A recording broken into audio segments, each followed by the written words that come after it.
All right, all right. So, reading this thread on the Coli about Big Daddy Kane, I want to go ahead and do a video about it.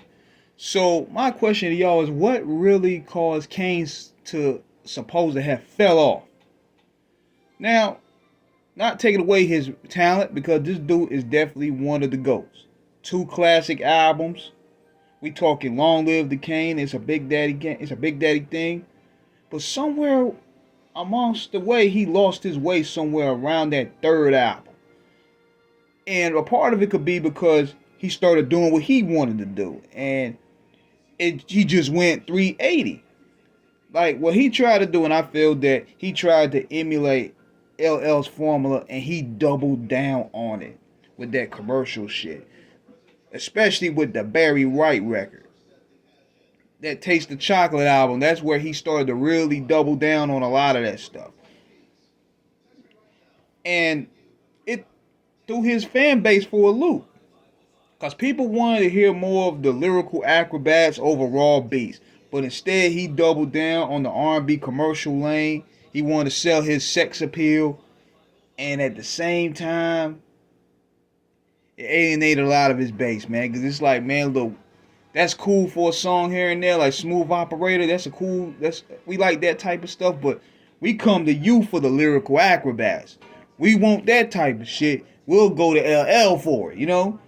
But another thing that played against Kane was also the hip hop culture changed dramatically from 88 to 92. He kind of got lost in the shuffle, just like later on a lot of his peers did.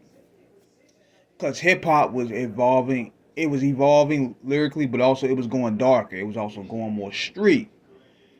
And he showed signs that he could adapt to it when he was on Burn Hollywood Burn, because Kane was always able to incorporate science. He in science within his raps as well as bring hardcore hip hop. But by 91, shit has changed dramatically, man.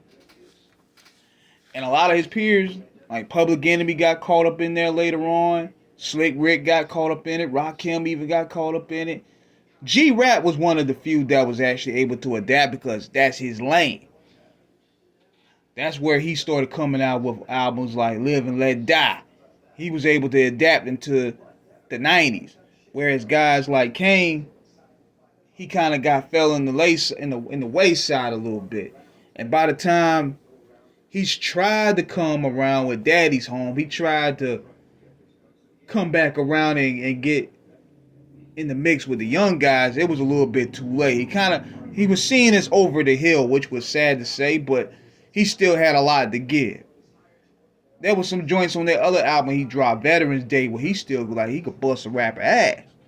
But by then you had the 90s already just pretty much had an influx of talent. You had Nas, you had Jay, you had Mobb Deep, you had Main Source, you had the Wu coming out, you had Boot Camp coming out, Terror Squad coming out.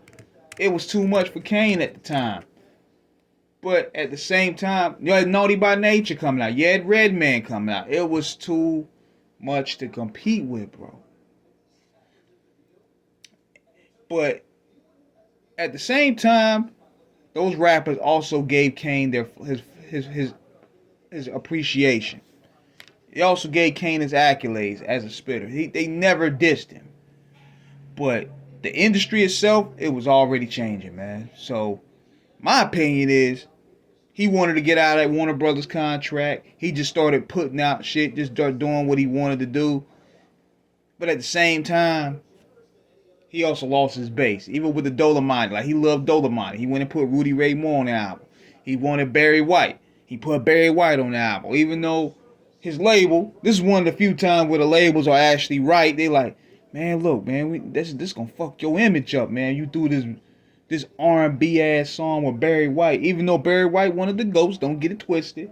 But Kane, we want to hear you rap, dog. We don't want to hear you crooning, nigga. That's the way they be looking at it. So there's also times that artists can get in their own way. In Kane's case, this probably was one of the cases with Warner Brothers. That's probably why he just wanted to get out. But what do you guys think, man? What do you think caused Big Daddy Kane's decline in the '90s? Subscribe to the like button. Let me know how.